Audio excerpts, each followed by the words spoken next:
let's do this. Oh, now I gotta use the bathroom.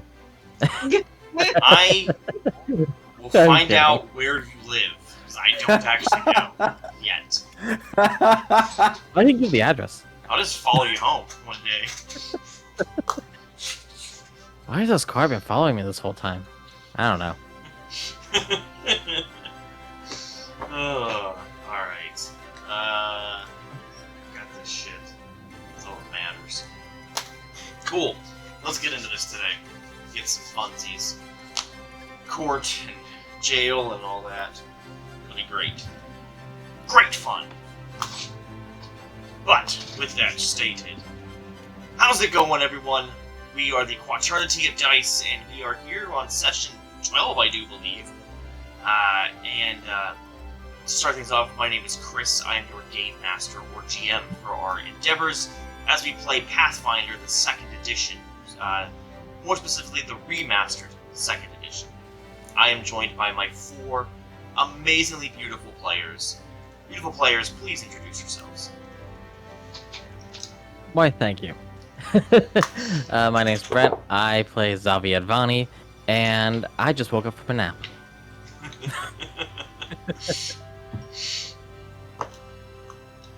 Who's next? Hey, Someone. go ahead. Like- Ladies first. Hey, I'm Abby. I play Kaya Visbagen, and currently I can't talk because I'm gagged and tied up. More like manacled. Uh. Like handcuffed. Oh, that's right. I did offer my own.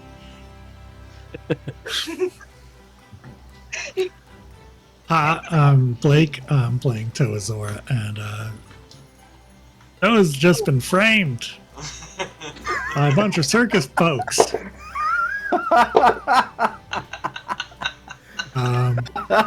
We'll see how that goes. Hello, everyone out there in Internet Land. I'm Jalen J. Perez, and I'll be playing as Orion Thane. And I think this is the first time he ever seen Kaya shut up more for than 10 minutes, honestly. And he's quite surprised by that factor. And right now, he's got handcuffs, and he's just thinking, at least I won't get spit upon in this trial. Hopefully not. Yeah, it's gonna be okay. But as I said in our opening viewers, we are playing Pathfinder, and we are playing in a homebrew setting called Engliria. I hope to soon have some episodes out of an Engliria series to talk about the basics of the world, to help you guys understand what we're talking about as we go through this journey together. But as we go through this journey together with you and with each other, Brett, there should be a few things we should keep aware of, correct? Yes, just keep aware. Granted, we are on our 12th episode, and we've been discussing this between each other, just figuring out how to play. But we're still grasping the rules and some differences between the games that we usually play and Pathfinder. So take it easy on us, give us some advice. We're always happy to take on advice, see where we're making our mistakes, and fix them. So just, be kind, let us know, and we're getting there. Don't worry about it. Okay, and don't forget to follow us on our social medias. We're on Facebook, Instagram, TikTok, and Blue Sky. We hope to engage with you after the session and in between them. And don't forget to like, comment, and subscribe. Definitely comment to free us from jail.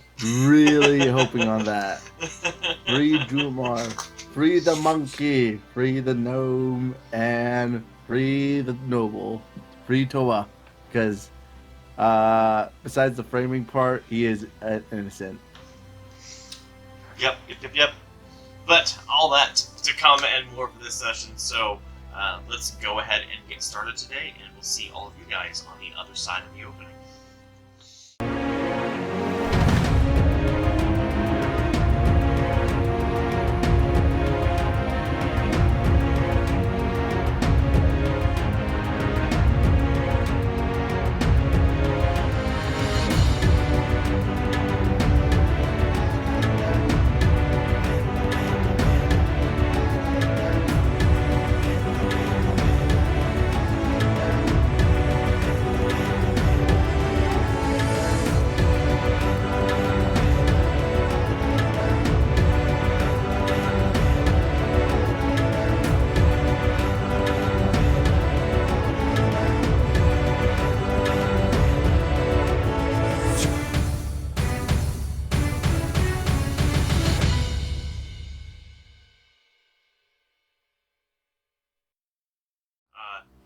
And we are back to begin our session. So last week, you guys finished off.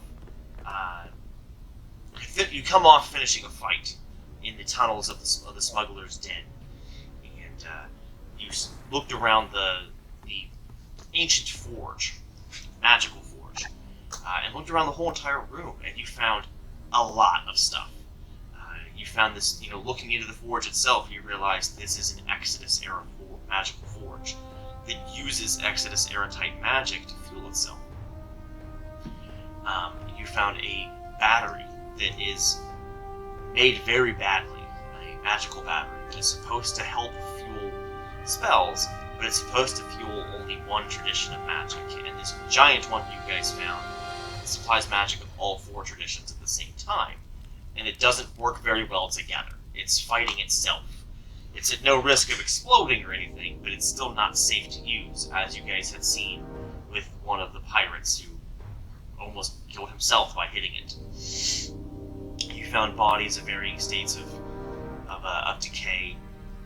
You guys found a bunch of correspondence between the harbor master Megara and Sven, the pirate boss, who's heading up this group and is responsible for getting the original 3 of you framed. You guys found also correspondence with Christoph Halam, who is the inn owner of one of the inns in town, and is in leagues with Megara and Sven. You guys found a bunch of magic items and some spells that you can add to your own characters as well. But most importantly, you found direct evidence of Natasha Morozova, the ringmaster of the Circus, having contact with Sven and being inducted into his organization, and evidence of her saying she was going to plant a bunch of unstable items for someone to find so that she can take the heat and the attention off of Sven and the Circus. Pointing out exactly when she was going to do it, which was around the time that you guys were in Aldenair, so you guys have found your proof. You guys sent a delegation of 2 of you to the head manor of town and talked to the city lord and prefect of town, the 2 of you being Toa and Kaya, showing all your evidence. She called for the immediate arrest of the city lord, Dorian Kane, and his steward, and also called for the arrest of Megara and Christoph Hallam, and then decided to do an internal investigation into the rest of the guards around to see who might also be part of this. She also called for 2 mages from the Society of the Unseen Sun, which is the Republic-wide mages organization who tracks and keeps a hold of all casters of magical phenomena. And they did come via a teleportation circle inside the manor.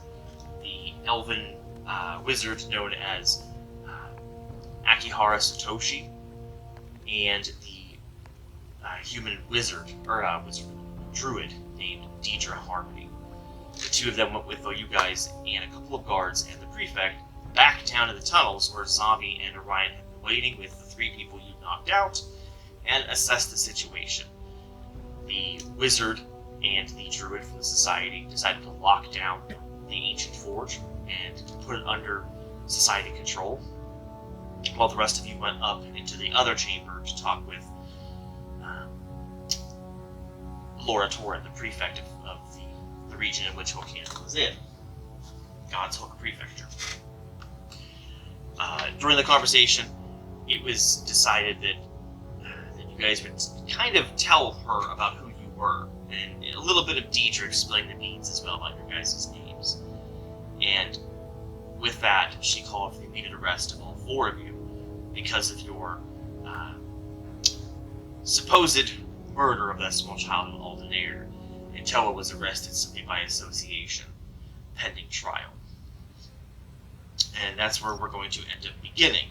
However, during the course of the end of our session, I do believe that there was a moment Blake, that you were trying to say that Toa would have given books when asked, and I think it got glanced past. So he would have given the 2 books whenever Akihara asked, "Are there any other materials?" Yeah, he definitely would have. So been like, well, probably just due to like everything that was going on right before like getting booted out. Practically, he would have been like, "All right, I have these books." As much as I don't want to give them, he understands the rules as followed. Would like to not to give it any more issues with the situation, because he mostly wants to make sure that Hook Handle is still there with this thing, because this stuff, like, he's been told by certain people close to him about these wizards from this group, and he's like, well, I think they need all the help they can get, because they're not the best, even though they think they are. So yeah, Toa would have given it to them as like he would like to make sure Candle City is still there.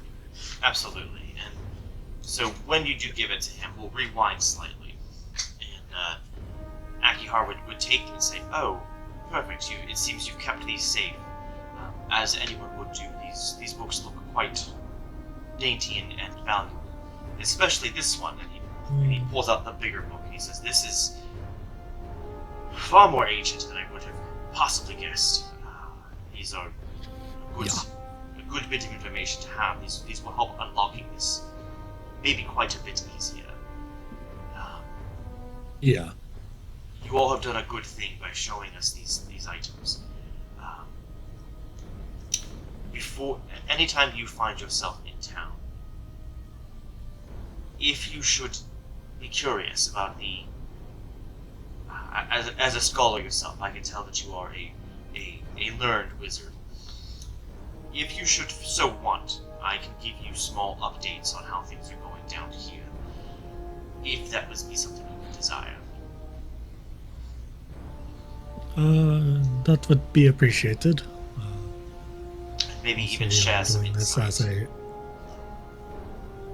Honestly, I just want to make sure the candle is still here.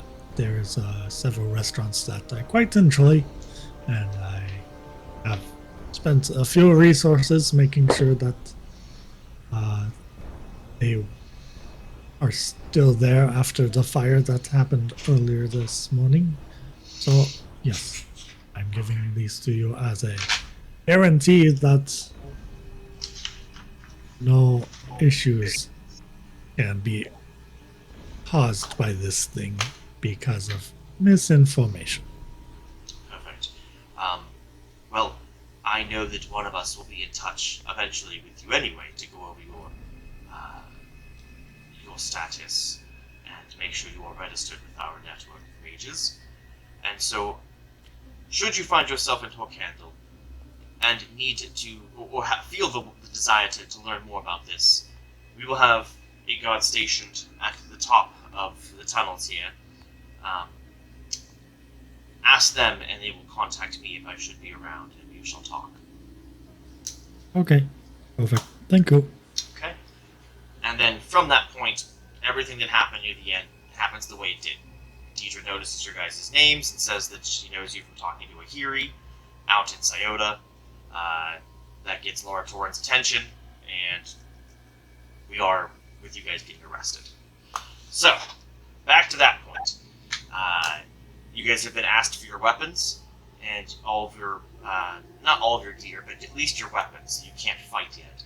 And those of you that cast, you've had your hands tied together and gagged, so you can't use verbal or somatic components to your magic.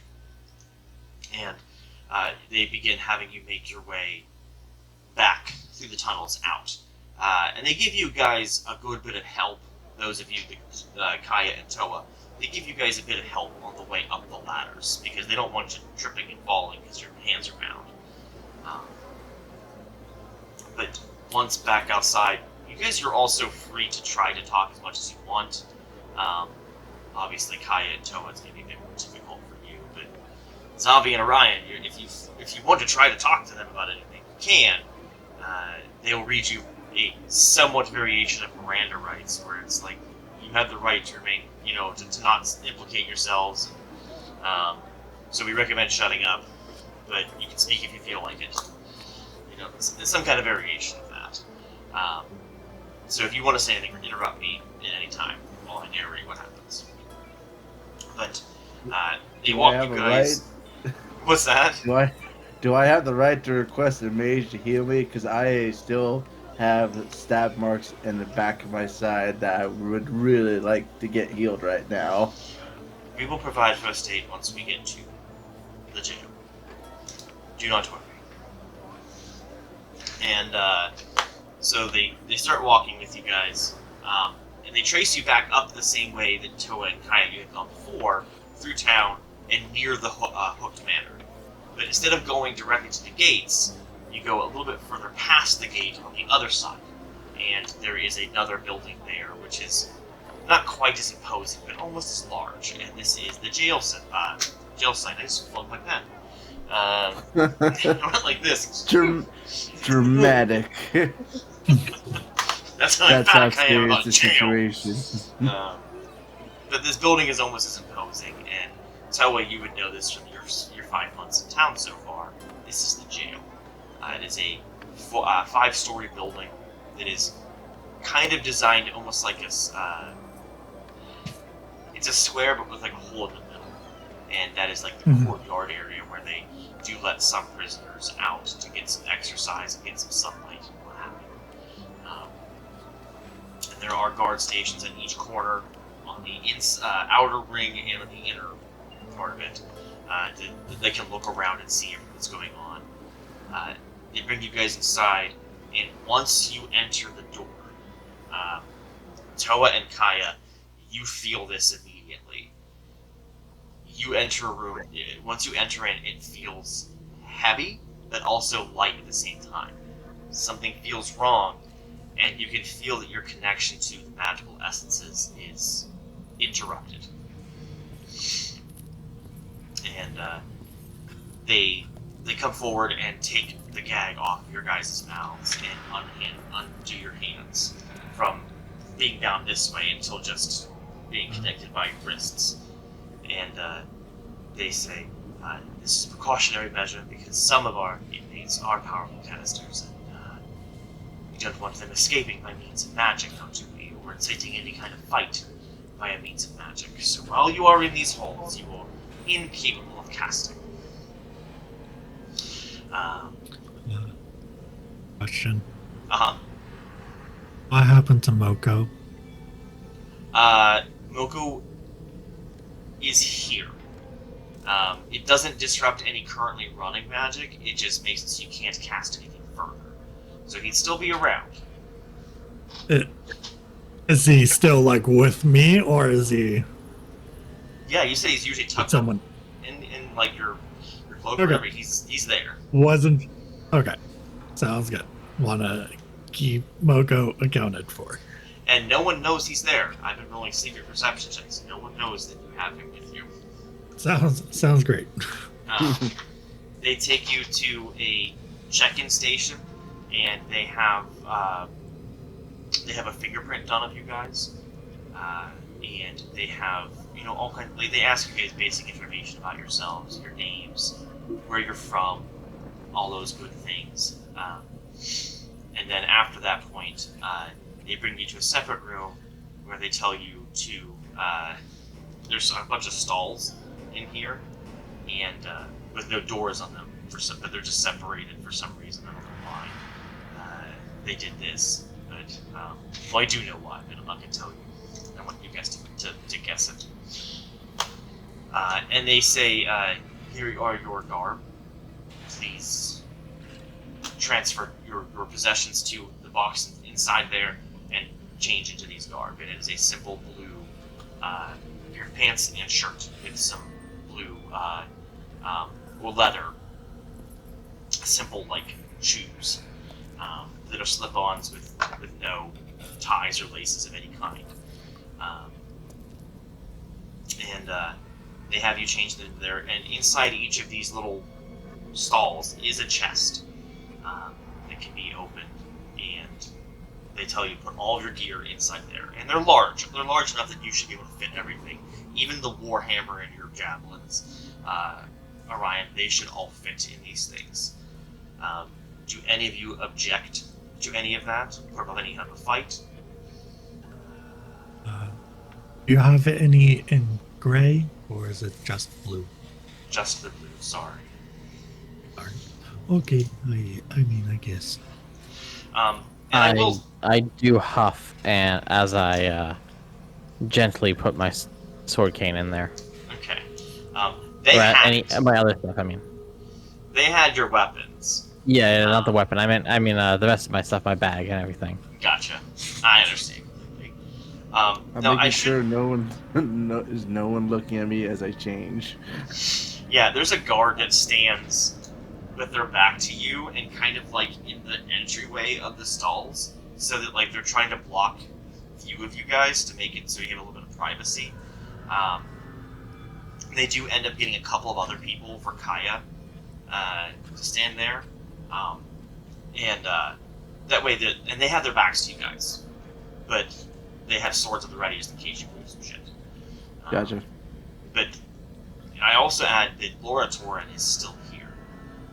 She decided to follow you guys in, and that's unusual. It is very unusual. A prefect usually wouldn't follow a bunch of prisoners into jail. She's a high society prefect. Why would she do that? But I will also add that the ambience of this place is not like fun-filled. You hear people screaming and yelling. You hear people sobbing. You hear people kind of losing their minds a little bit.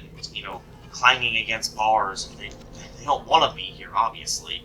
The place is swarming with guards. There's no point at which you don't see a guard.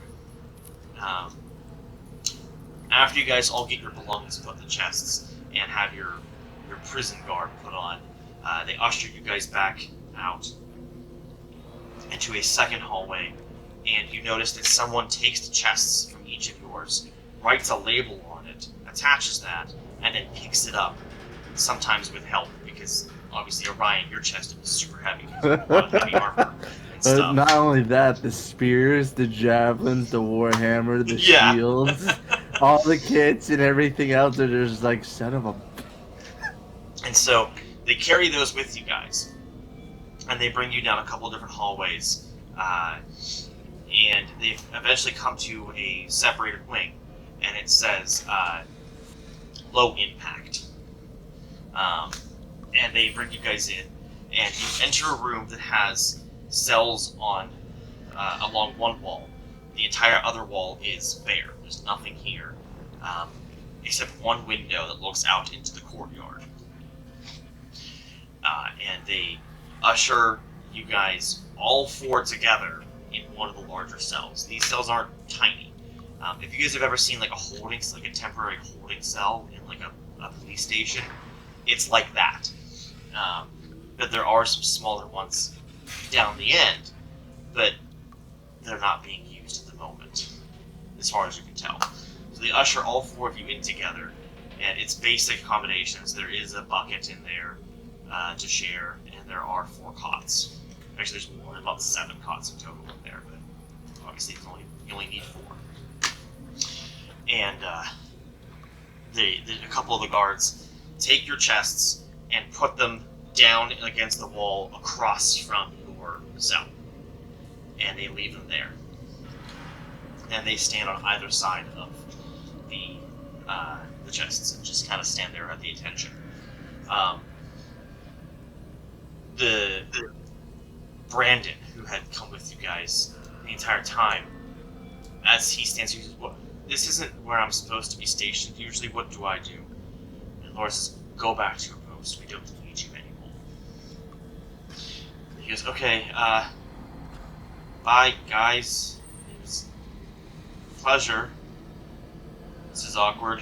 Hope you... By guard that I don't know the name of. Yeah, I didn't get your name either, but hopefully you guys didn't do anything too bad. Okay, and he leaves. At this point, you guys can now hear that there are actually other people in this wing. The whole entire area down is about 80 feet long of a hallway. There are about 10 cells in total, 3 bigger ones, the rest are smaller ones. And from the smaller ones, near the end, you can hear some people yelling. And Toa and Kaya, you recognize the people that are yelling, the voices. It is Dorian Kane and his steward, Darnuli Gamble. They are yelling that they've done nothing wrong. And a third voice that you don't recognize. That sounds like a male figure.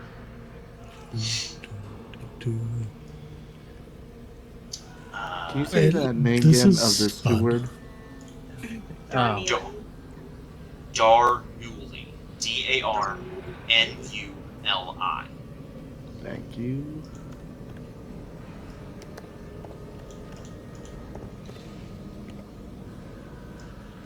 Wait, Oh, I definitely didn't imagine this is where I would be today. What were you gonna say, Abby? Laura, did they bring in Megara? I don't know. I've been with you the entire time. And so she walks down the hall and looks in the cells. And as she gets near like Dorian and Darnuli, you can hear them yelling profanities at her. But she comes back and she says, "I do not see her in these cells. Let me check on it one moment." And she leaves the wing. It takes a few minutes and comes back. And she says, "No, she is not in here. She has an armed contingent standing in a private room at the cathedral. She is taken a turn from her injuries, and moving her would surely ensure her death. And so they're keeping her contained in her own room until she can pull through and be moved, at which point she'll be brought here for trial."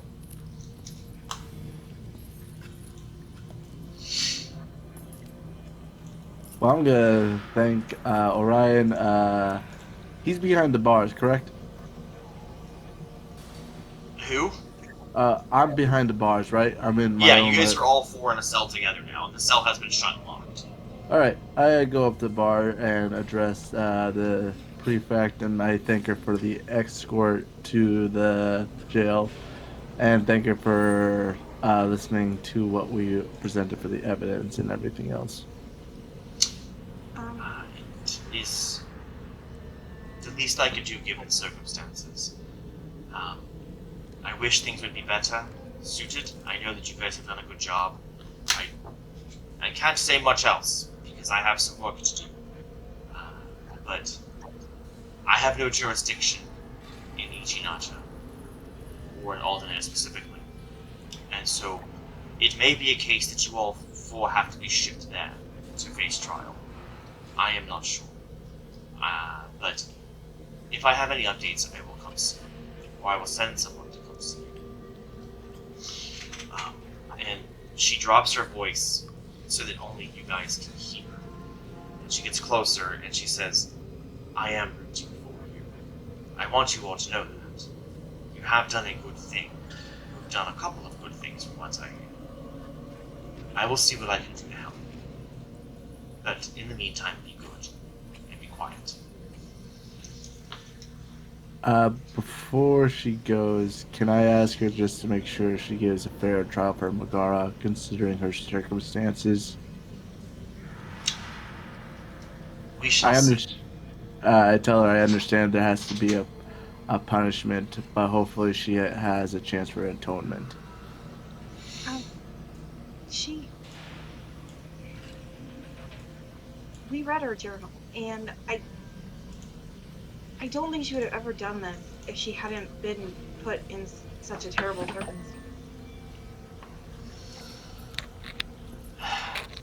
Be that as it may,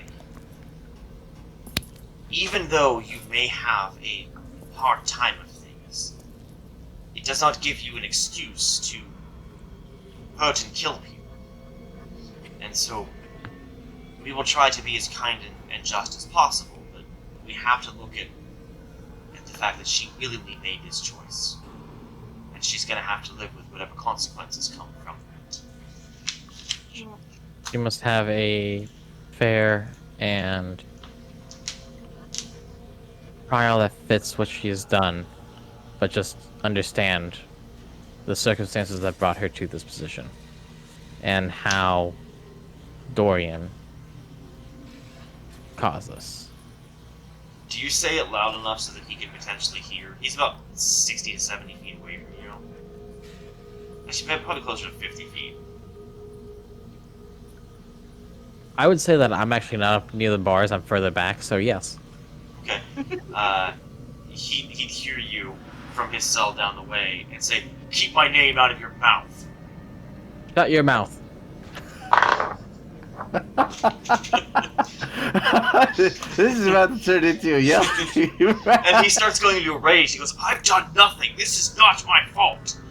All I did was win an election." I will not listen to a word a corrupt official has to say. She got no votes, not even her own, Dorian. Come on, it wasn't even convincing. You have no proof of that. No one has any proof of this. You just hear slamming shit. What? She hired a private investigator, sir, and all of that was handed over to Laura. So, shove it. And then he just ends up raging, to himself in his cell and slamming stuff. And eventually, at one point, you do hear Jordan Lee speak up and say, "That was my cot. Where shall I sleep now?" Wait, who says that? Jornuli, the steward that's with him in his cell. Oh my god. Kristoff, you can eventually hear him. He's calm as a cucumber and says, "Everyone just shut up and we can all get through this, please." Oh, Kristoff is all the way down here. And at that point, if you have no further questions, Laura starts to turn to leave. I will say one more thing. In her journal, she talked about she saw herself as a dragon, and I know a decent amount of information about dragons, and they can be creatures of destruction and creation. And I worried that destroying her, putting her to death, might create an opening for someone worse to take her place, because Ben is talking about something far bigger than smuggling. He's talking about generals for someone that he refers to as the Witch Knight, and he was considering Magard being one, and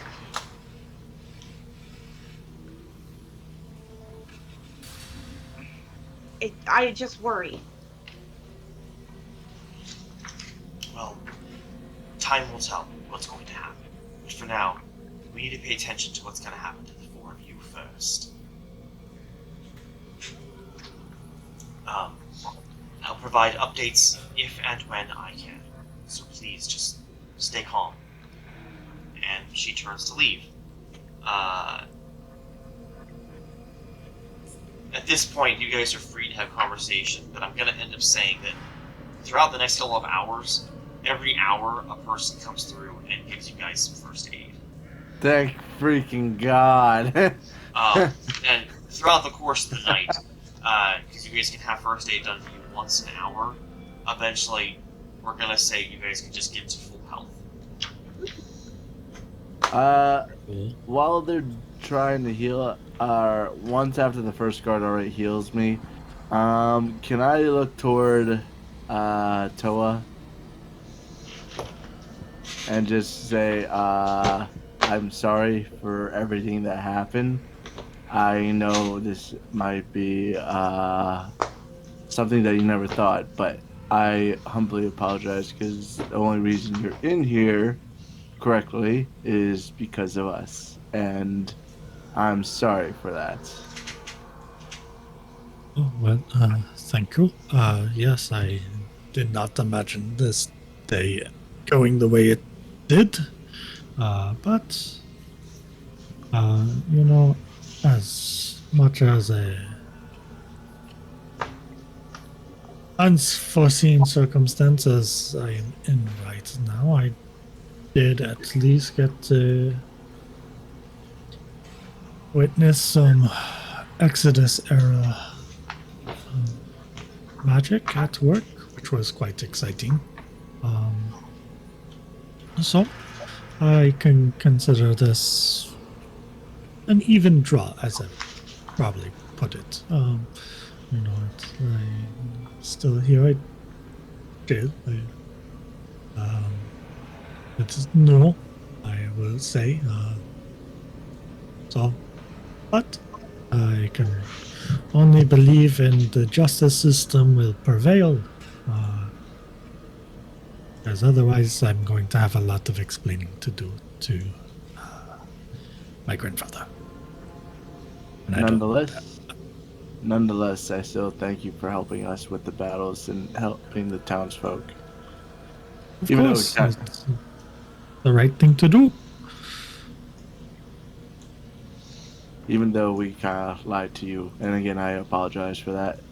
But nonetheless, I see this as an opportunity to reintroduce myself. I know we technically told you, but you never actually learned about us. Not only to introduce myself to you, my name is Orion Thane, and I am a circus performer. That much is true. I was a gladiatorial performer. Unfortunately, there was an incident where we were framed.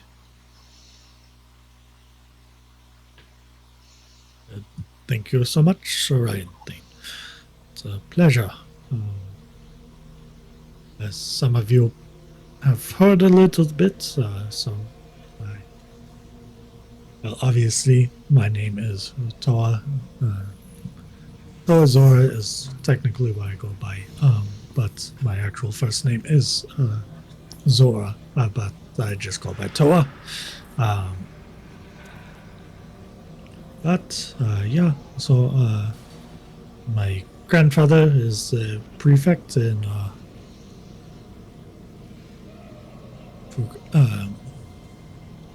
Kuriko, and so kind of have a general idea of the process that's about to happen, but I feel confident that it should go our way.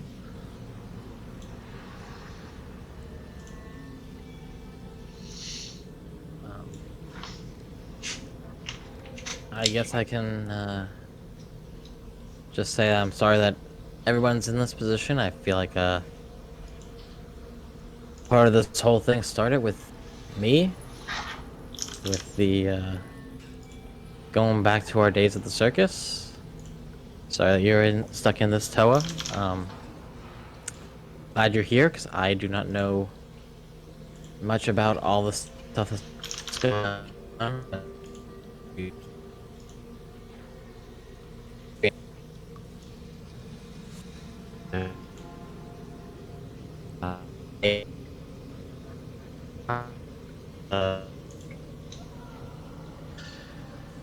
I don't want to call her an enemy, but the leader of the circus, Natasha, she's never been the biggest fan of me, and that's probably how we got blamed and how we ended up in this position. I'm Yeah. sorry you had to go through that. But we can only look. She's not a very nice person. It definitely sounds like it if she's working with these other people. I mean, hell, Who's ever heard of a like mean circus person? Like usually they're supposed to be like happy and like bring joy to people. At least that's what Yeah, I thought of circus people.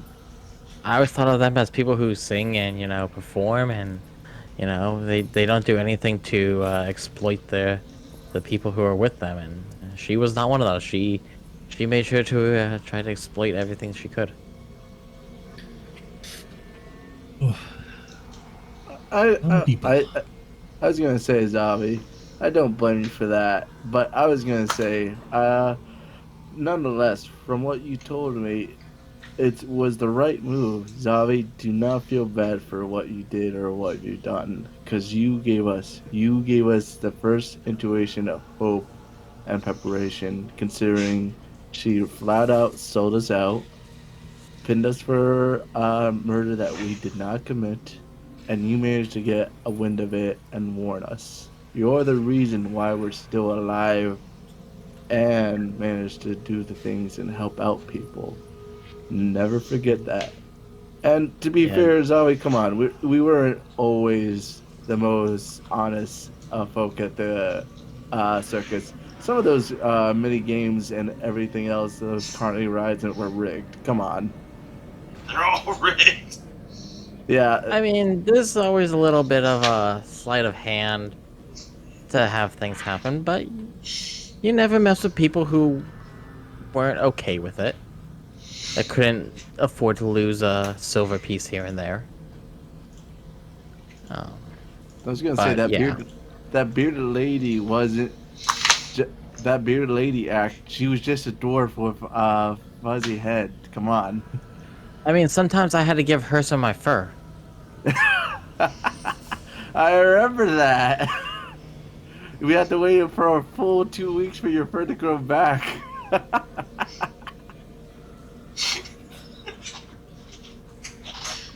But yeah, yeah, we got lucky. The harbor master up there ended up actually giving us an insight that we probably would have been put to death. So yeah, probably getting that little insight of finding out that we were going to be blamed and getting out of there was the smart thing. Very much so. Definitely took a lot of courage to do so. You know, not everyone would see those circumstances and try to take it into their own hands. Some people would just let the waves cross over them, as I would say. Just if you are around us going forward, just know one thing. There is somebody with Sven who you never know who they are or where they are. They are, Interesting. I believe, Kitsune. You wouldn't know what that is, Oh. Karen. Oh yeah. I wouldn't know that. Because Kitsune are they- not normal citizens of the Republic. They are.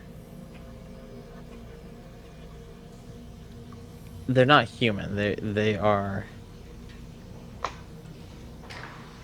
Okay. somewhat. I can't tell you exactly what they are, but they are not to be trusted. I saw them at one point. They were a Venara like me, and then I saw them again, and they were somebody else. Interesting.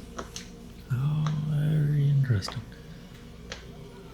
So That's we good to must know. keep an eye out for that one. They just say nothing but lies. Well, actually, no. They did say that this place was corrupt. So I mean, I guess they were truthful about that. But I was going to say, we're definitely not the usual people. Prime candidate for that is definitely Kaya, but I gotta say, she's the most versatile out of all of us, considering what she's done is phenomenal. I mean, the fact that she was just willing up to go without any hesitation is just the spark of bravery at that point, just to go on a ship with no name, just the fact that we've been pinned on for murder, that we didn't even commit, and the fact that she fully went with her own name, became a rising star in a city that didn't really have any hope, and managed to bring back water to people, just with the knowledge and know-how. Um, is the ground of this cell like stone or is it dirt? Stone. Okay. Are there any like loose stones that I could use to like draw on the other stone? Yeah, I'd say there's a little bit like here and there that chipped off. Nothing Okay. major, but something tiny, like pebble size. Okay. Yeah, I'm drawing something on the floor. Okay. Kind of not really even paying attention to anything else. I'm just over there by the cot that I have selected, drawing on the floor. I take it that Kaya is not doing well in this moment. Kaya is, I'm very freaked out, very much so. Understandable. Kaya is usually the character that can see the good in most situations, the whimsy, and I'm curious, is she feeling that now? There's concerning things at play here for Kaya.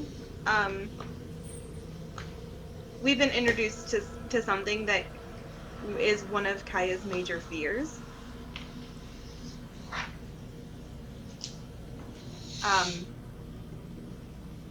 And yeah, so she's drawing something. She's drawing a symbol on the floor.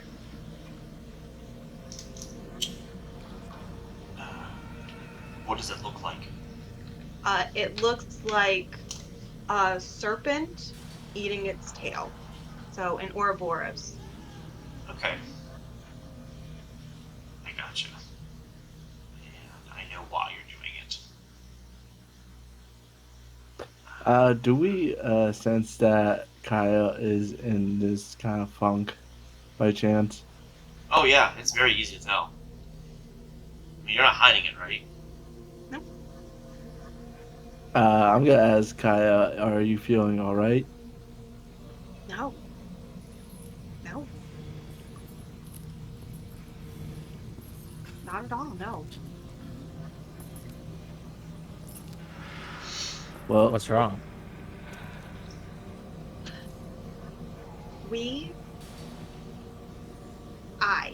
I saved a person who is in touch with creatures that live for destruction. And she just exploded part of her own town.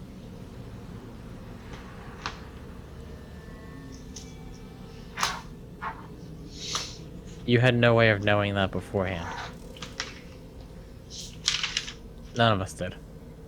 that, and considering what we've read in the journal, she really did mean to help people in the beginning. It's just that somebody decided to screw around with the results and alter someone else's life. She was in a bad mental state considering everything that was happened to her, and they only got worse for the fact that no one wanted to help her. Anyone that tried to kind of turned away at that point and felt like she was a pariah. Yes, all of that is true and factual, but now she knows. Am I aware of what kind of dragon she was describing? Make an Arcana check. Or religion. Wait, didn't I already forget this out for the dragons? I feel like I would You tell did, them. but you didn't have a chance to talk to her about it. Oh, I can I wasn't tell there. her about it then? 18 plus 6, so 24. Was that Arcana or was that religion? Arcana. Okay. So dragons aren't in Engliria. Dragons are known to exist. However, they are not common. In fact, it's been over 15 years since one has been seen last. Not like myth, like oh maybe they do exist, maybe they don't. They know they exist. It's just you don't see them often. So there is information known about them, and throughout your time, you'd have definitely been able to pick up on that. And if not you, some of your friends, specifically Min, would have been able to tell you about different ones she's come across or heard about. I was thinking more along the lines of learning about it because of Ragadan in the First World. Okay. Other dragons. Yeah. Through your research into the First World, that is where I was going to get to. Okay. Is that you definitely would have been able to figure this kind of thing out. You definitely would have had that knowledge. And so there are, as I've told to Orion last session, there are 8 types of dragons known. 2 for each of the traditions of magic. And they have correlations to those traditions. And based on the description in the book, talking about being red and talking about breathing fire, that narrows it down to just one. There's only the one type of dragon that would have caught that, and that is a diabolic dragon. They are the most evil of the dragons, most ferocious, most chaotic, and there are some that believe that where they come from are the souls of other dragons being reborn from hell. So if a dragon was bad enough to go to hell and then it gets reborn, that's the thought they have of where these things come from. It's not been confirmed by any measure, but that's at least the notion.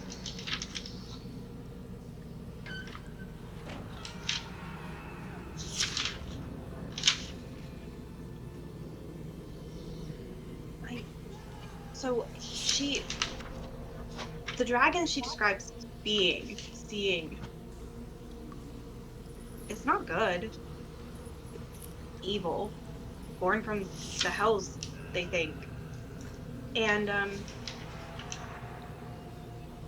she was a good person. She's not now. She may be beyond saving at this point. She was a desperate person. She was willing to kill people, Orion. She was willing to kill people who were innocent. If she gets put to death. That's why I'm saying she was only desperate. Look, yes, that might be the case, and that's just her blood, but she still has her own conscience as a person. Just because you have something in your blood doesn't automatically make you a certain thing.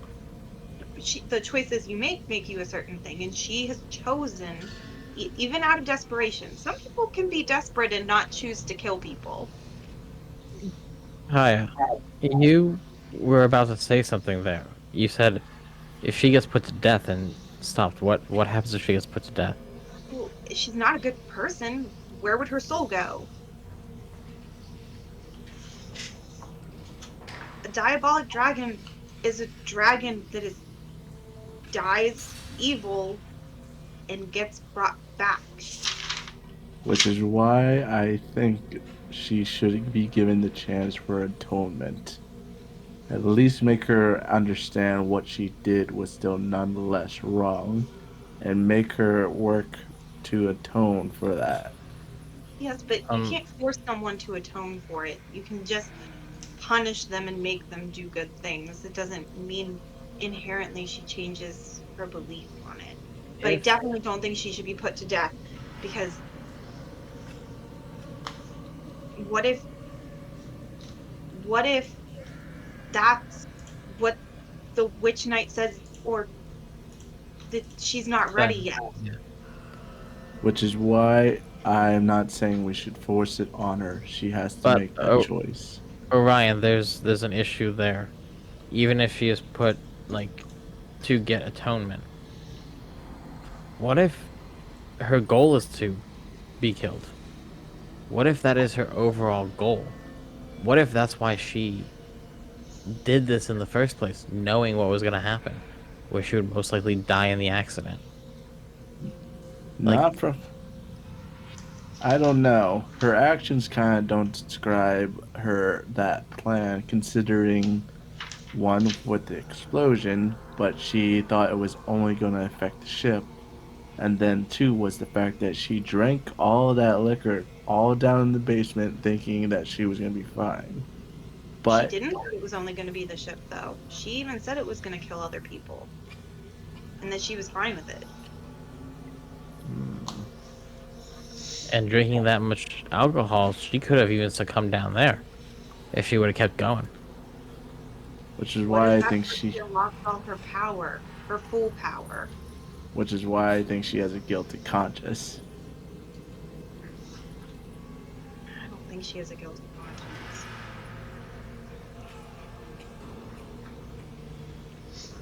Toa, I what think do you she think? is trying to take a step.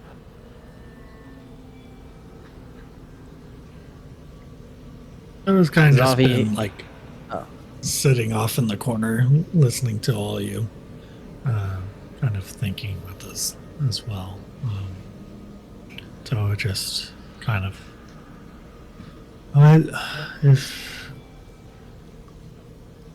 she deserves death, but shouldn't be put to death, I think the next closest thing is kind of taking away the next closest thing to life, which is your chance of freedom. Taking away the one thing that kind of drives people to begin with, which is hope. If you take away the hope of either if she's hoping for death or hoping for freedom or forgiveness, I think you, as an appropriate punishment for what she has caused, is to take away said hope by, in a sense, putting in her in a cell and losing the key, so to speak. I think is the most appropriate course of action. The other thing we have to consider is she might not be the only one trying. If she was trying to end her life, she might not be the only one trying to end her life. Because it seems Yeah. like whoever was talking to Sven might have known that this was what needed to happen.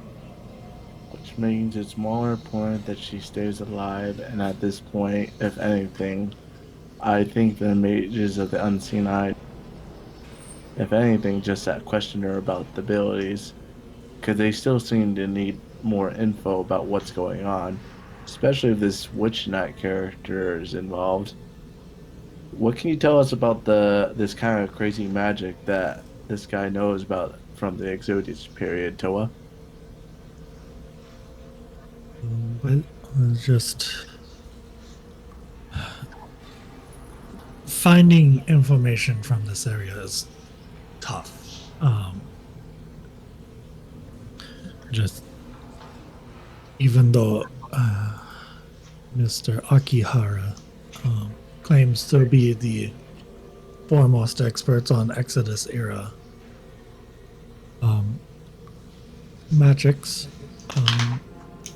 and events, no one really is for sure because there's just so much unknown, and having just a small glimpse can only show you so much of one picture. So what I've seen so far from this so-called Witch Knight is someone who seems to have a larger view than most. And that is something that isn't easily acquired. And true enough, considering he has a smuggling ring working with Sven, we still need to figure out about the circus itself, considering we found evidence. And we need to put a stop to this Sven character, considering even if we somehow get out of this trial scot-free, there's no doubt that he's going to send assassins or possibly other hunters down for us.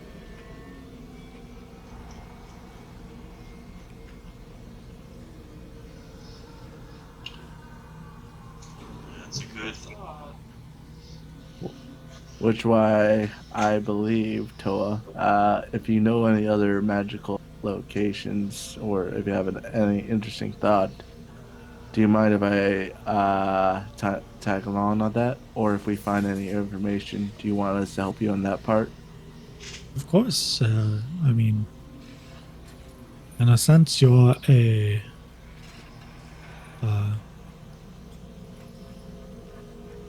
very interesting lucky totem group, I would call it. A bit lucky and unlucky at the same time. But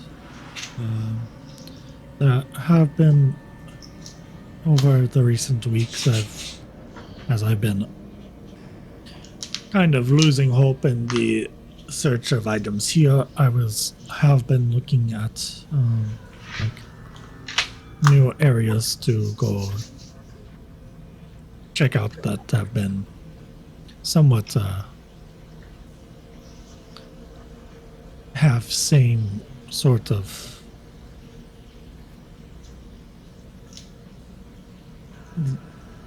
rumors of sorts about Exodus type magics around said areas. So that is, if you would like to accompany, I can definitely appreciate it.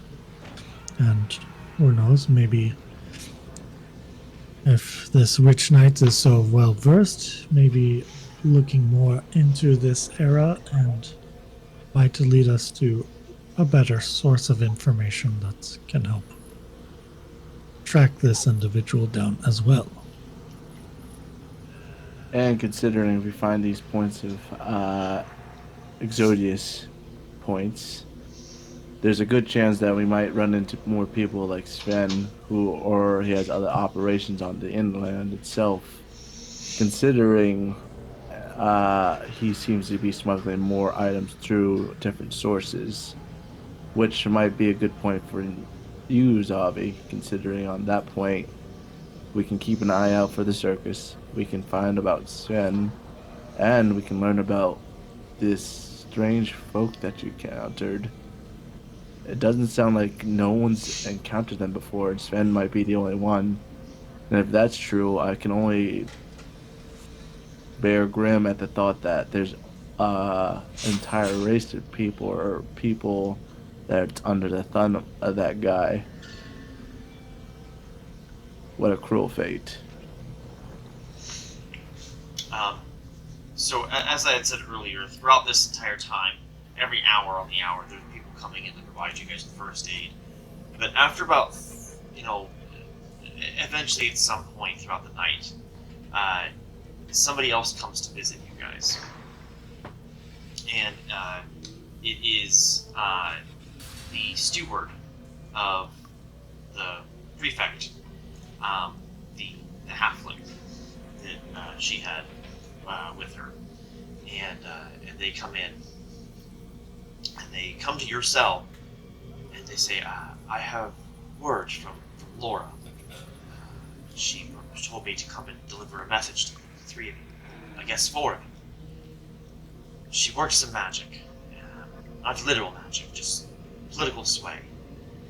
And she was able to convince the prefect, city lord, judge, and officer of Aldenair to allow trial here in Hookhandle.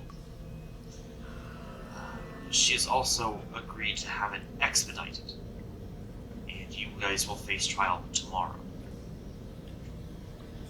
around midday. And she says that she also has some surprise witnesses to help you. Any help is appreciated. Thank you. She said, if anything else, stay strong, and you will hopefully get through this with no problems whatsoever. And if you guys have questions for the halfling, you can ask them. Otherwise, they leave. Nope. I thank the halfling for the information and wish them a good day, nonetheless. Perfect. And they accept and return all favors and kindness before they leave. I will also let you guys know that your guys' the chests that have all your guys' gear, the guards are just staying next to them and nobody goes through it. Everybody just leaves alone. So in case you're worried about people snooping in your stuff, they're not doing it. But if you guys have more conversation, please keep having it. Otherwise, if you guys are done talking for the night, let me know. We can skip to the next day. I'm gonna thank Kaya for her input. It definitely gives a good view on what we might expect later on if we have to ever talk about Megara on that part.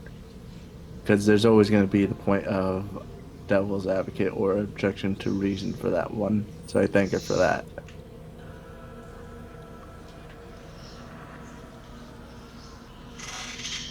Okay. Anything else you guys have or need before we skip to the next day? Nope. Okay. So, you guys are able to go to sleep and get through the night. Casters can't cast any magic, however, you do have your spell slots get restored. God. Let's see. The morning, and I'll let you guys know that throughout the day and night, and now the morning, they have been bringing you guys food and water. It's nothing to write home about. It's just some basic bread and some vegetables. But it's not bad. It tastes actually pretty good. It's just not like it's nothing to write home about. So I think Toa, he's the one that's offended most because Toa enjoys a good meal. Yeah, you just hear meal. his stomach rumbling. Entire night.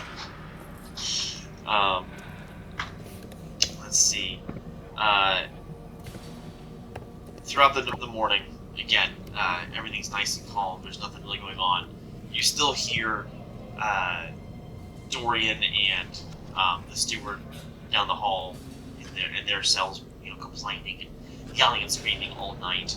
Kristoff, you don't really hear a peep from, but you end up sometime in the morning get a few other random, not cellmates, but blockmates.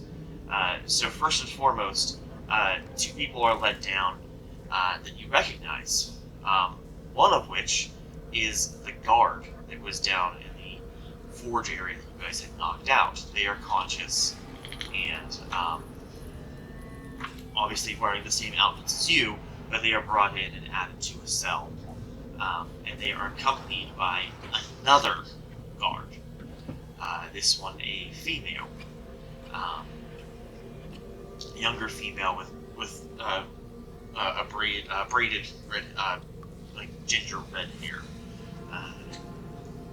roughly in her 20s. They are brought in and put in separate cells, so they each have their own individual. So Kristoff's alone. The Dorian and his steward Darnuli are sharing a cell, and then the two guards have their own individual cells.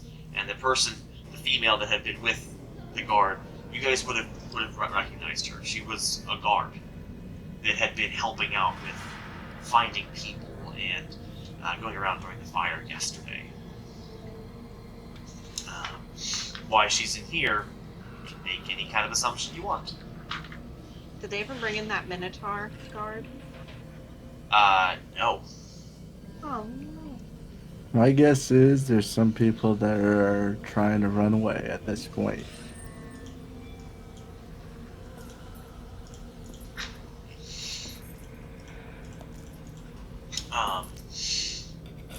You're free to ask anyone about that if you wish. Because there are guards around. And there's been shift changes, as you guys would imagine. Yeah, I'll ask him. I'll ask the Okay. guard. Hey. So, What? Did they get the Minotaur one? The Minotaur guard? what do you mean?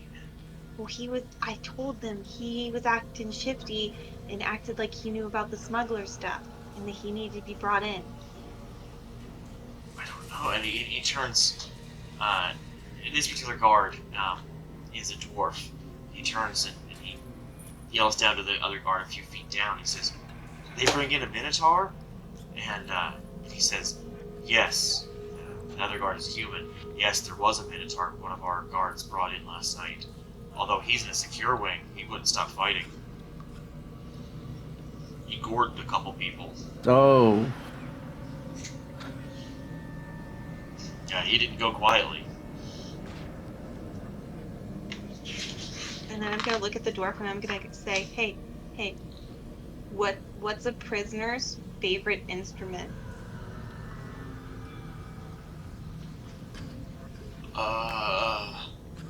Fellow. That was pretty good.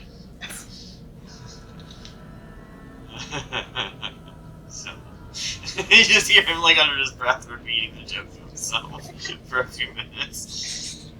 And the human guard kind of looks and goes, "Compose yourself, dude. Come on." I'll look at him and I'll say, hey, what's a prisoner's favorite drink? Barley water. And he, like, you can see he gets a quick chuckle, and he's like, "No. Prisoners, just remain quiet, please."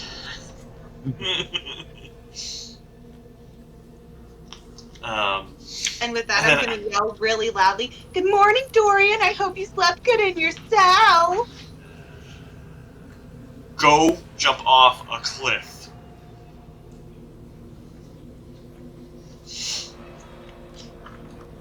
That's what you hear. Let's see. The morning passes by, very mostly uneventful after that. And then eventually, a few other guards come in. And this isn't a shift change. They come in and they say, "The trial is set to begin. Will you all follow us?" And they unlock the gate and they bring you out. And they bring the chests with them. And a whole contingent of guard has you guys with them. They take you all out together, and they go outside of you actually leave the jail and go to a building next door, a little bit further away from the manor. And this is where they hold trials. It's like a magistrate's building, if you want to call it that. They check in slightly, and they say, "They're not supposed to be here. The trial has been moved to the keep." And then take you back out again, and tell it from you've been here for a while. You know that building is for like smaller scale trials, like simple petty thefts and whatnot. But for high value trials, they actually have the judges take their business inside the Hunt Manor. And so you're brought into the manor. The check-in station has you guys tagged as prisoners, and then they take you up the stairs. Not as far up as Kaya and Toa had gone the day before. You only go one flight, and then you go to one of the left wings of the building, and you enter into a small little waiting area with a large door that says Courtroom 1. And one of the guards takes leave, walks in the door, A moment later comes back and says they're ready. And the guards all lead you in, and inside this room is an immaculate courtroom with a central aisle down the middle. And there are places where the public could sit, because sometimes they do hold public court cases, but there are no people in here. There's no common citizens waiting. At the front, there is, just like in courts we have here, there is two different sides set towards looking up a large central area where there is a judge, but instead of there being a judge, there are a few people that you don't recognize, and there's three people sitting up at the very front person. They actually have a placard that's been made with their name on it, hastily. It's not like a really good job, and it says Alec Tirana, and this person is a human.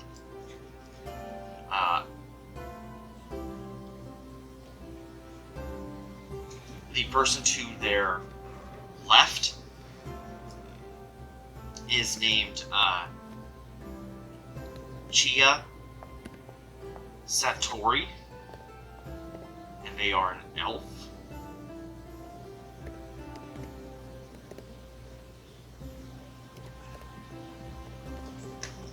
And then the person to their right is named Morada, and no last name is written. And they are a Strix, the feathered, winged people.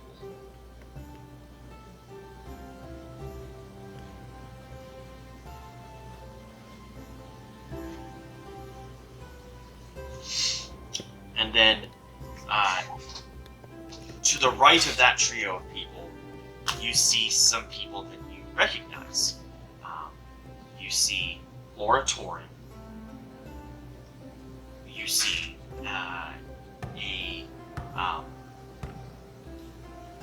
a human who you had seen as one of the officers, named Jara Longcrest. And then you see an older human whose name is given as Samuel Hemoranda. And if you need me to spell that last name, I can.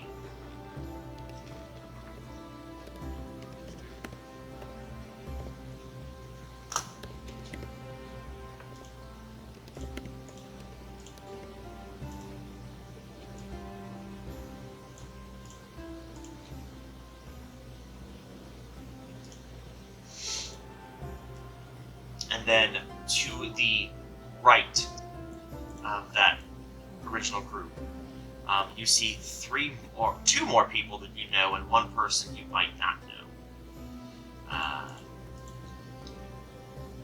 You see the City Lord of Sayota, Gaku Nakagawa, the very old elven fella.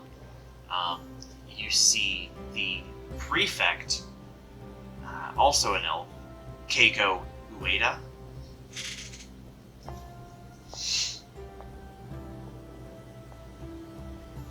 And then you see a final person who is also an elf, and they are a female elf, and the name on there is Ayame, Ayame Yoshida. Actually, you might have met that person. That person might have done the trial that you guys had there.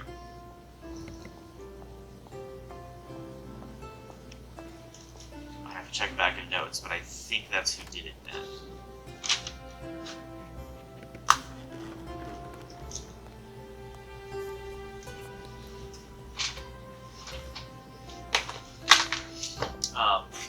And you see one other person that's sitting off in a chair by themselves. Not in like where the audience sits, but there's just a chair that's kind of off sides, still facing towards you guys. It is a halfling that you guys may recognize. Well, one of you may recognize. It is Jillian. Ah.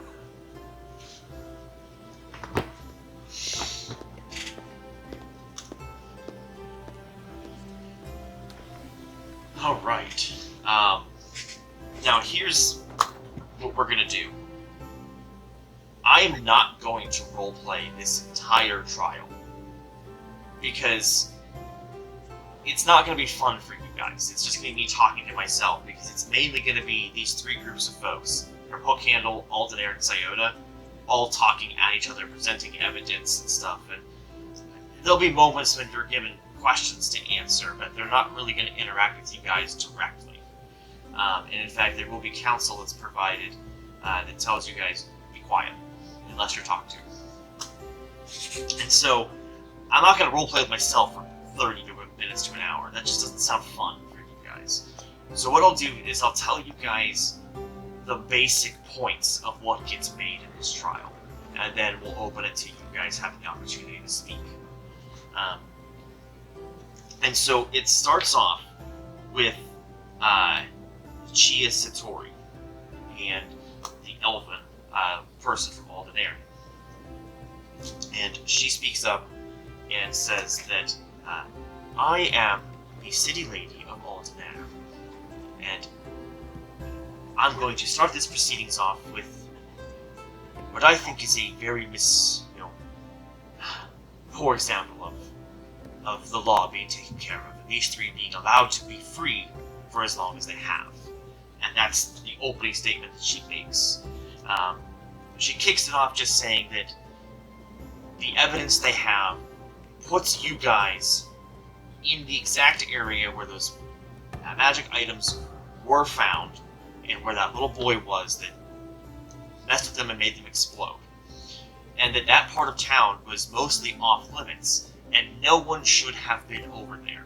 There's no reason given for anyone to have been there, except for that boy and you three.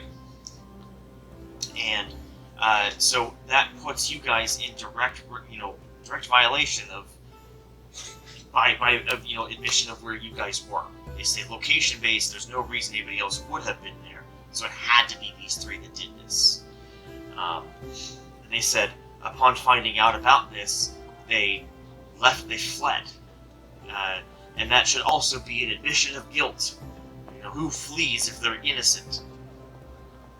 And it is our take that they hid in a large city. Rather than going to Water's Edge, they chose to go to Sayota, a city where they could disappear easily. And then finally met up with this friend they seem to have made.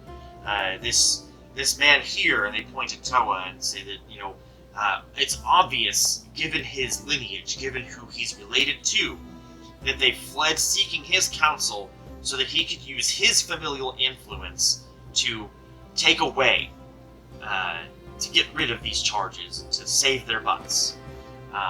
What other reason would they have to flee to this specific city, and what other reason would they have to make this new friend and uncover this smuggling ring on the same day they arrive? It's too coincidental.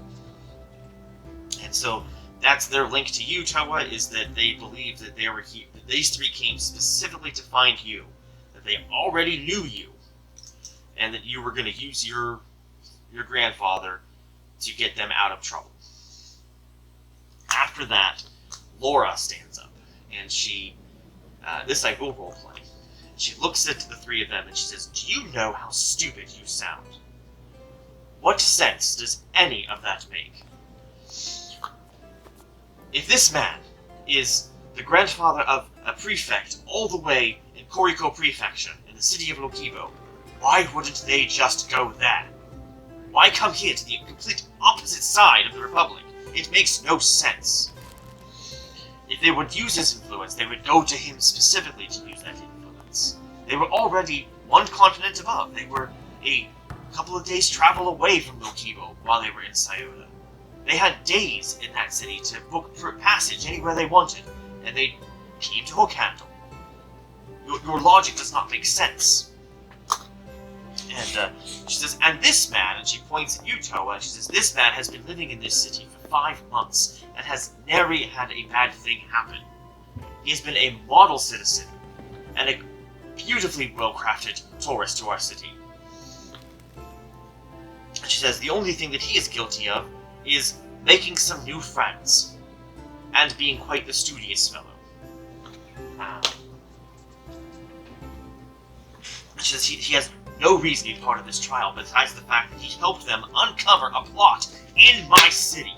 And she starts getting really riled up. And at that point, the prefect of Mayada Prefecture in Soriko stands up, and she tells the story of the 3 of you coming to Sayota, and that you could have done anything you wanted to hide. That city is big. You could have stayed there. You could have fled somewhere else. But instead, you stayed in that city, and not only that, you immediately helped them. The only promise of any kind of reward that the 3 of you had was getting a free passage on a ship to wherever you wanted to go. You just happened to want to go to Hokkaido. But that's not that big of a deal to go restoring water to a whole entire city. And what you guys found there, they talk about that. They mention Ahiri and the Naiad, and how without you guys intervening, that would have gone on longer, and she would have kept taking people and charming them into this grand thing, and who knows what kind of ecological disaster could have happened.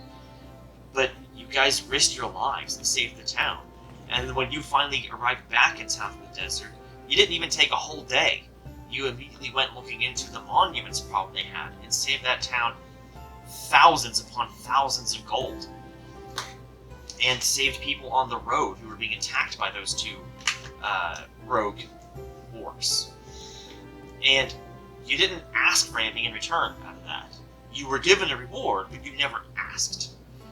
And then Laura goes and talks about what happened in Hokkaido the previous 24 hours.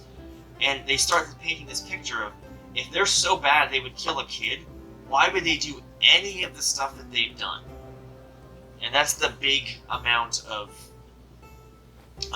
evidence they give. Laura pulls out the journal from Megara and all the letters that you guys found and has them all passed around, and everyone takes time reading them. And it starts painting this picture of, you guys were in the wrong place at the wrong time, and just so happened to be under the wrong person, that being Natasha.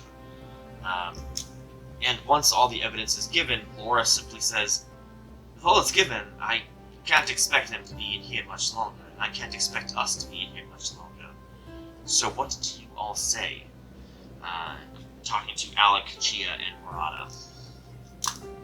And the 3 of them huddle together and start talking for a little bit. You guys can see them looking into the paperwork. And finally, Murata, the Strix, looks at you guys and says, let me ask,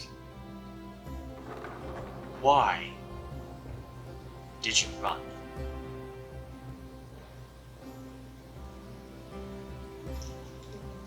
What proof did we have? Everything would have just been hearsay. We had no hard evidence.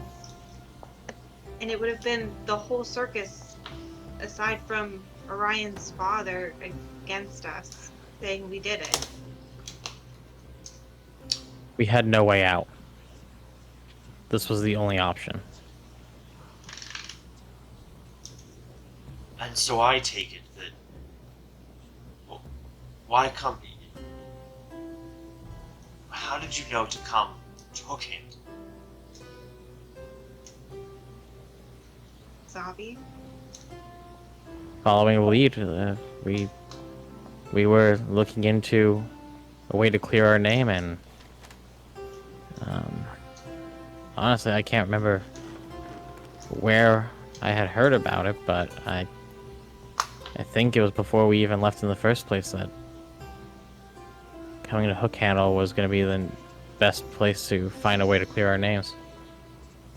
Where exactly did you get this information? This is important. From But if Sven. you need to, you can make a,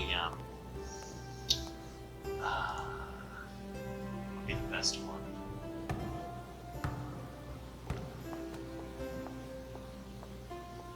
Go ahead and make a society check, I guess. I say I'm trying to remember which person I had found this out from. But that is a 12 plus 5 for society. Yeah, it was gonna be a little For easier for just to give 17. So you had heard all the way back in whenever you were listening into the conversation between Sven That is right. Yes. Natasha. He mentioned that he had to go to Hookhandle for his supply. We heard it right from, well, the person framing us that he was on his way to Hookhandle, so we made our way there to try to find our way to, well, made our way here to try and find a way to clear our names. So you overheard Natasha and this Sven talking. We didn't know it was him. We just, I heard a voice, and I heard that, and they were talking about pinning everything on us. And how far were you from them when you heard this? Close enough to see shadows, not close enough to actually see them. So why not confront them, showing that you knew that information? You don't think they would have just taken me out then? Well, that's Look at what they That's a did fair to argument. an innocent kid. that is a fair argument. I'm just a lowly performer that they made money off of.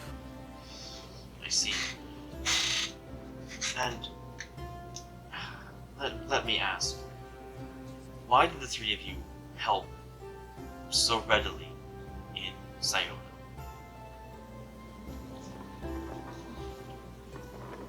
If we didn't, the whole town was gonna just disappear. Be absorbed back into the desert. So many people were leaving when we got there. I see. I see.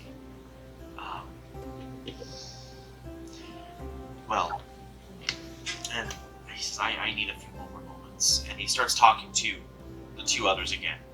And after a few moments, they come back and they say, as far as the evidence is concerned, we have a few things put together. This is Murata talking to the Strix. He says, Mr. Sylvanas, it is obvious that you didn't even know who these people were before they arrived. Laura says that she had spoken with the innkeeper at the inn you guys have stayed at, and that the innkeeper said it's obvious that you had never met the way you talk to each other. And so it seems to be that you just made some friends that happen to have a problem in their past.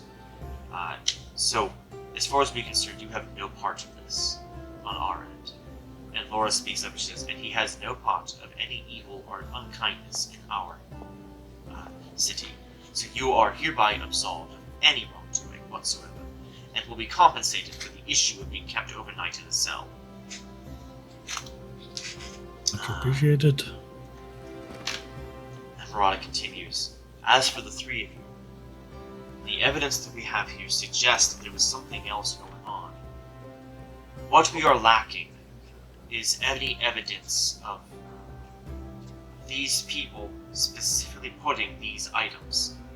They never mention who did it or when, but it is mentioned they were going to do it, and they were going to frame people. But we don't have any proof of them saying they were going to frame you, besides what Mr. Advani has given us. We have to look at the circumstance and the fact that you fled. That is a big deal.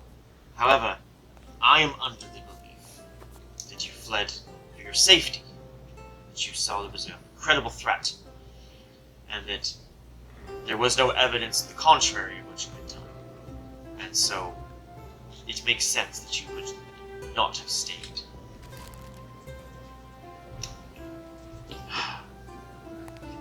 we also have to look at the evidence of what you accomplished in the 2 cities you've been to since.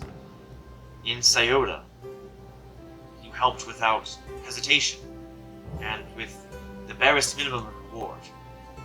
And that is courageous. And in this city, in this document, and he holds up Megara's journal. If this document is to believe, this journal, these explosions were going to happen in this town whether you 3 were here or not. So I believe that you play no part in that either. I think, and I speak for my compatriots, and he looks at the prefect of Tiza-Ichi Prefecture and the City Lady of Aldenair, I think that we have been misguided in our thoughts of your guilt. And I think we've been a bit too rash in our investigations into a death. Not to downplay this tragedy that happened, but not many tragedies happen in our town. And I think we are always quick to put a heavy hand on quashing it when what does happen. And so with that, the city lady stands up, Gia, and she says, I think we have been hasty, and I think we have been misguided as well. And so, our official judgment is the 3 of you had no part to play in that. And the 3 of you are hereby absolved of any wrongdoing. And 3 of you will also be compensated for your night inside of a jail cell.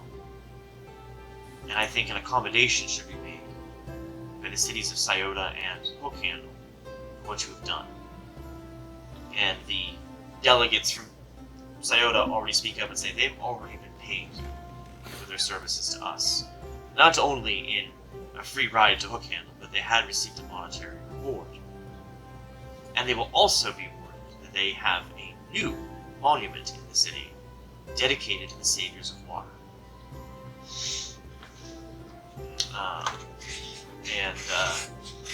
She goes on to say that you guys now have a plaque in the town about this big that just has your names and what you've done. And Laura stands and she says, yes, as for what you have done in my city, you've helped a good many people live, and you've uncovered a very, very concerning amount of crime that's happened under my own watch. And I am saddened to know that this happened, but glad to know that it has been found. So, with that said, I think this meeting can be adjourned. Does anyone have anything else to say? Do any of the 4 of you have statements to make before we end? No.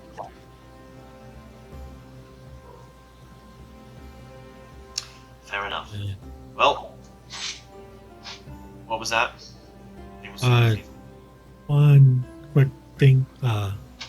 Any of this can, if possible, not to be mentioned to Prefect Sylvanus would be greatly appreciated.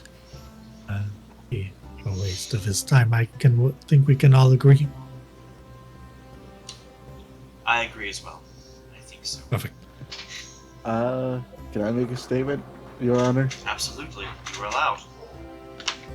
I ask that you guys only bring in this air of caution if I don't know if you already decided a case for Megara, but I only ask that you guys bring in an air of caution when regarding Megara's case, considering what was happened to her. I will say that she is no doubt wrong for what she committed, but I believe she should atone for what she has done. There is no lessons learned in death or any of those, but there is lessons learned in atonement. And Laura speaks up and she says, I have to agree. The court will have to do what is written in our bylaws. But sometimes certain circumstances can change those things. We will hold a trial for her as appropriate, once she proves that she can fight through her affliction. As of this morning, her condition is worsened. They are fearful she might not heal. It seems to be that some of the magic that's been used on her is not working to its fullest capacity to heal, nor is standard methods of medicine. But time will tell. Anybody else have anything to say? Okay. With that, the judge from Oldenair slams down a gavel and says, "We are adjourned." And one stands and starts milling about and doing their thing. So, all of you no longer have the law looking for you. You are free to use your full names. You're free to do what you want. No one's looking for you. Sven's looking for us. That's Except true. for Tower. Well, I guess we shall see on that one. But after a few moments, the people from Scioto walk over, and they talk to the three of you, and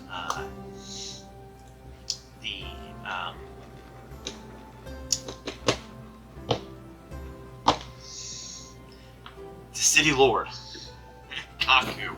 I couldn't think of the word. You forgot. He walks over, and I should add that Jillian is kind of at their heels. All four of them are standing around, and Gaku looks at the three of you and says, "Keeping busy, I do see. Seems you've had quite the adventure after arriving here in Bookhandle. And it seems you've made a friend. Well met. As you have heard, my name is Gaku. I am the city lord of Scioto in Soriko." Pleasure. Says, we had asked you all to look into these things that are happening here, and in terms of the orcs that you guys have found, I don't want to ask any more of you, but have you found anything out yet? I know it's only been a day since you've arrived. We're picking up pieces, but nothing to make a solid connection. If anything, there are strings, but so far, nothing fully credible at this point.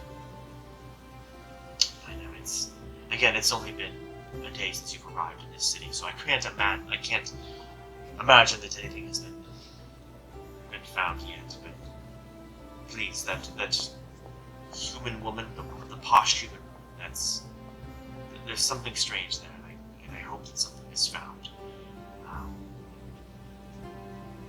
How is the city coming along? Has it started to fully recover? Yes, a lot of ships have begun returning in the last 2 or 3 days. People that had moved away, and the city is refilling itself. A lot of shops are now reopened. The town is beginning to thrive again. It will take a while. We still have a bit of an economic hit from a few weeks of certain businesses being out, but we will stabilize with time. My next question for him is, did he get told, did he get a chance to look at the evidence that was presented in the case? From today, Yes, Oh, yeah. all the evidence. everything was passed around for everyone to read. Alright, so he knows about the ships to keep an eye on. Yes, yeah, they all are keeping mention of those three. And at this point, Laura walks over, and she begins listening to the conversation. And so you mentioned ships to him. Do you actually say that, or are you just assuming he already understands it? Yeah, because I didn't know if he knew about that, so I said ships. Okay, so you telling him look out for those ships? Yes. Okay. And he says, yes, these are something to look into. There's some extenuating circumstances that prevent us from fully looking into this. And Laura says, yes, I can tell them that our attempts to do any kind of hindrance to this shipping company, it won't end well. And, I would say more keep an eye on them. I know it's not gonna be. They have a stronghold on a lot, so we're not gonna be able to. You, more than likely, would not be able to take a lot of action against them. yes, well, we looked into the owner of that company overnight, that MRM Shipping, and we do not have the political sway to do anything about it. Oh, That's that power. situation. The owner of that company is one of the most well-connected nobles in all of Alderney, if not in fact all of Aldenair. What's the name? Margaret Allwell. Ah, da da da. Gaku! That's her! You think? Margaret? Posh woman? She would dress posh. I don't But- know what can be done about that. She is one of the most influential and connected people in the entirety of Alderney, from what I hear. And Laura tunes in and says, yes. Her simple house is bigger than some fortresses, and maybe even more defensive. But right now, this is just lined, nothing solid. But Has nonetheless, Toa heard of her? Make a society check.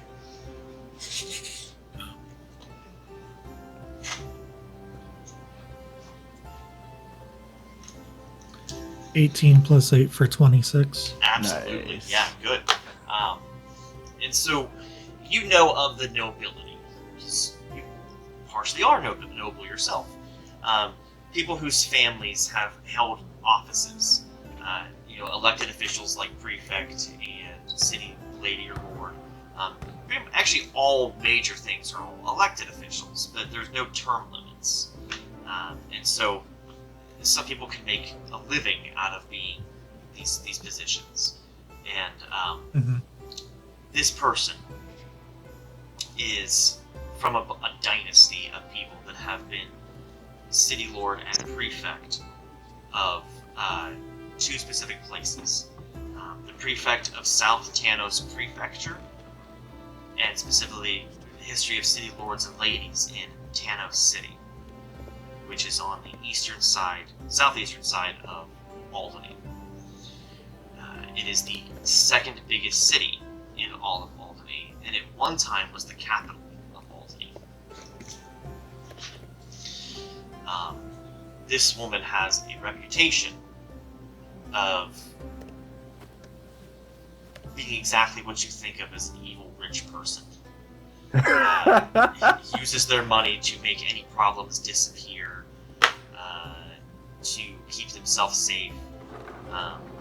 There's been so many instances of public, problems, legal problems, and she just wheels them away with pure money. And in fact, there are some places that, as you're now seeing, won't pursue any kind of legal action against anything she has her hands in, or her family, because they just know it's not going to end well. Even the government going against her is not going to matter. She might be able to outpurchase some sections of government. And Laura will confirm that this Margaret, is the owner of MRM Shipping.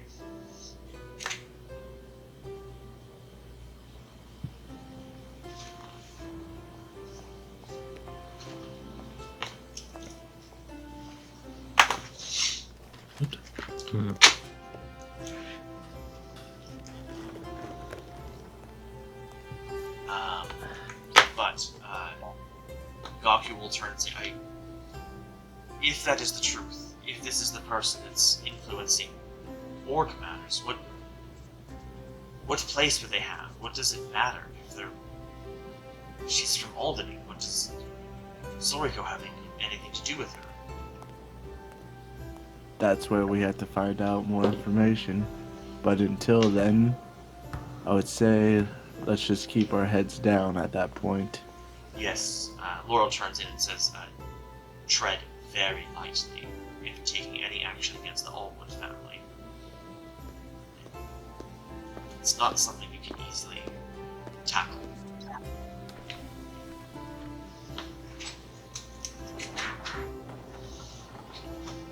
If you ever find yourselves looking into that, you could go to Tanos Prefecture, or to Tanos City. I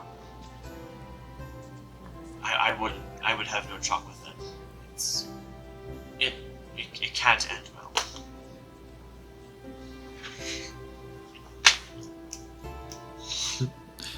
Thank you so much for the information. Absolutely. Yes.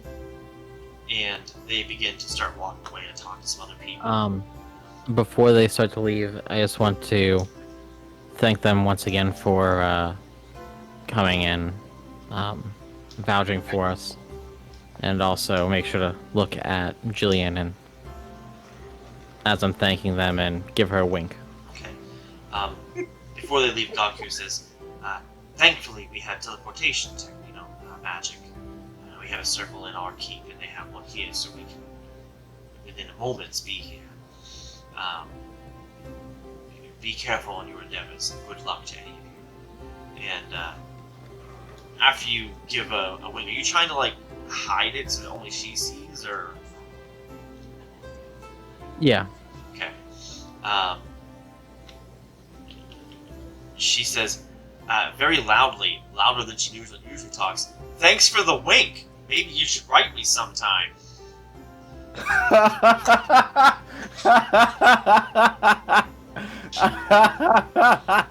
And then she like curtsies and goes, and winks at you, trying to embarrass you.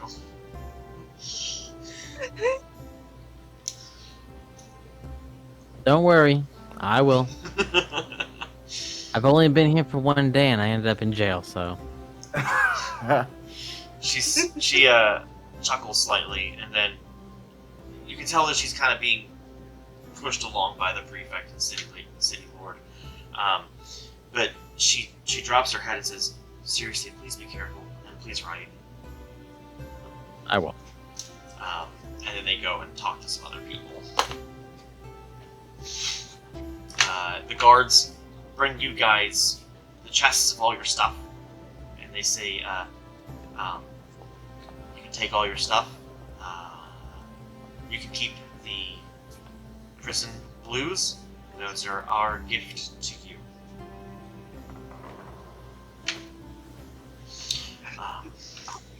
Hey. He says, "You cannot keep the chests. The chests are ours. Just take your stuff." Yeah, I can't carry the chest anyway, so. Do we change here, or is there a... Yeah, I'm hoping for a changing room. If you change here, it'd be coincidental that you're in a courthouse because you will have indecency charges. Yeah, is there like a changing room somewhere? I just grab my stuff and throw it on my back. I'll change later. There are public blues available inside the keep that you can find. But, do that on your own time. They walk away. You are now guardless. Laura finally yells over to you, asking if you're going to be staying in the same inn.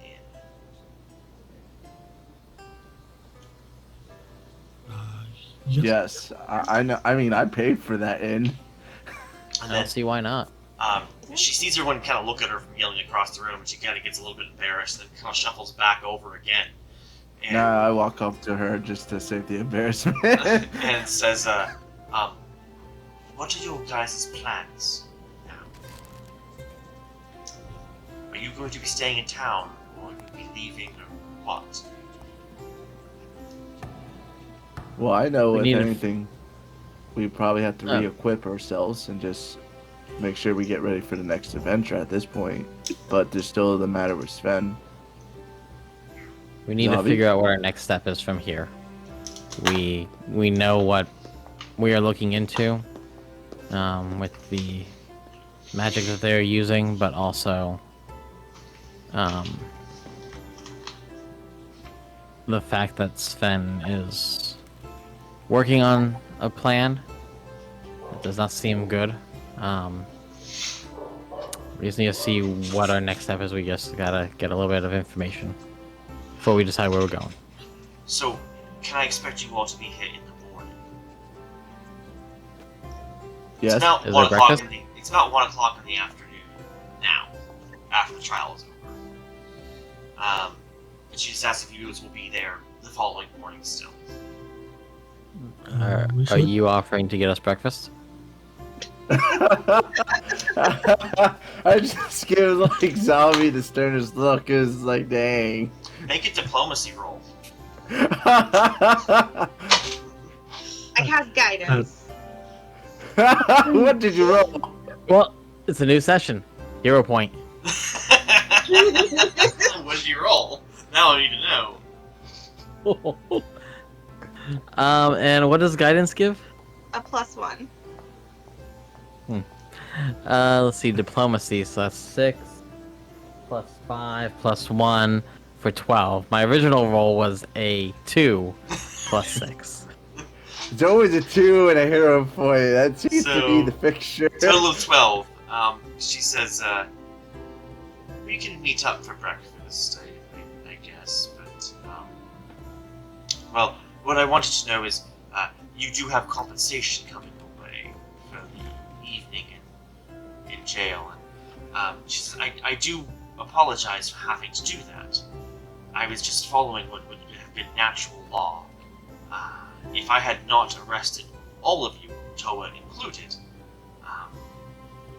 I would have faced political problems from my colleagues in Ichinata. And so I just had to do what I had to do. Nonetheless, you did an excellent job, you prefect. Considering right now you still have a city to rebuild at this point, not both from the inside to the outside of it right now, but we will find. We'll definitely meet you up for breakfast and look forward to it.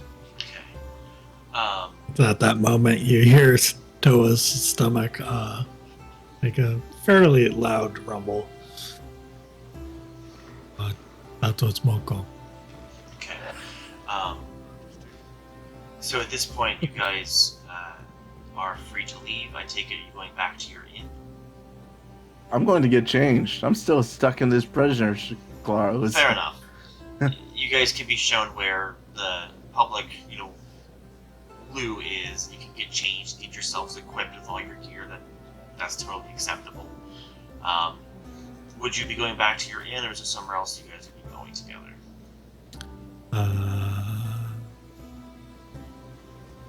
I got nothing in mind. Where do you guys want to go? Because the society probably has that one place locked down and quarantined. I have a spot I would like to go to. Okay. Where is that? Toa would like to go check if the Trident sketch is open. Okay. Yeah, I'll go with food sounds Toa. Alright. Food sounds good. So, you guys get changed. There actually is a loo right around the corner from where you guys were in that meeting hall. So as you guys get yourselves all changed and get yourselves geared back up, you guys are leaving, and all the different delegates from the trial are heading out around the same time. So you guys kind of bump into each other, and as you start walking towards the stairs to go back down and leave, the people from the trial are not far behind you. They're walking a bit slower because they're all talking. But you guys feel something very similar to what you felt yesterday morning, but not as severe and not as much. A slight shaking in the around.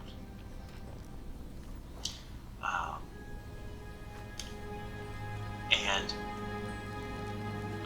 everyone starts noticing it too, and Laura turns and she says, "Did you all feel that? Yes. What was that about? Let's go to the gates." And they all start walking down towards the main door. Are you guys gonna follow as well? Yeah. Oh yeah. I just first give a look over to Kaya first, and then start following. And so everyone makes their way down, and a few guards have kind of coalesced, and it's just the one little boom. It's just that. There's the one little bit of vibration. Nothing else has come since. And everybody gets outside and starts looking around. The sky is perfectly clear. There's nothing going on. And people are saying, "What was that? That was strange." And it wasn't as severe as the ones you guys had felt yesterday. And as everyone's talking, a guard comes running up from the main gates of the keep. And he comes running and he says he sees this group of you guys, the prefect and one of the judges and some guards, and he goes, "I was just coming to find you guys. Someone's attacking the cathedral. Guards and people dead everywhere. I don't know what's going on. There's things walking around inside." And he looks completely out of breath, completely terrified. He says, "We need assistance now." And a few guards pull some swords at the ready and get ready to start running as well. And right there is where we will pick up next week. We're going to go ahead and end today, and we will see what happens with this nonsense come next session. I was But gonna have to wait a little bit longer for food. So 2 days in a row, explosions. I feel like I'm stuck in an episode of Konosuba. but you guys have gotten free of any kind of wrongdoing. There's nothing left for you guys to worry about. Time is safe for all of you, and you can waltz about without any guards looking strangely at you. As if, it's the question of whether anybody else is chasing you, who knows? But we'll see as this unfolds. But tonight we are going to definitively end. And so, with all that said, thank you guys for watching. Thank you guys for bearing with us on a slower episode as we dealt with the legal ramifications of everything that has happened so far. And look forward to this new arc of what's to come, and see how things go in the future. But we're ending tonight, so thank you again. And please don't forget to like, comment, subscribe, ring the bell so you know when we have new videos, and join us for our next Tavern Talk if we can get those together. We keep having a little bit of difficulty with those for timing, but we should have one big, gigantic one to come soon, so please be on the lookout for that. But as that said, good night, everyone. We'll see you next week. Take See ya. care, everyone.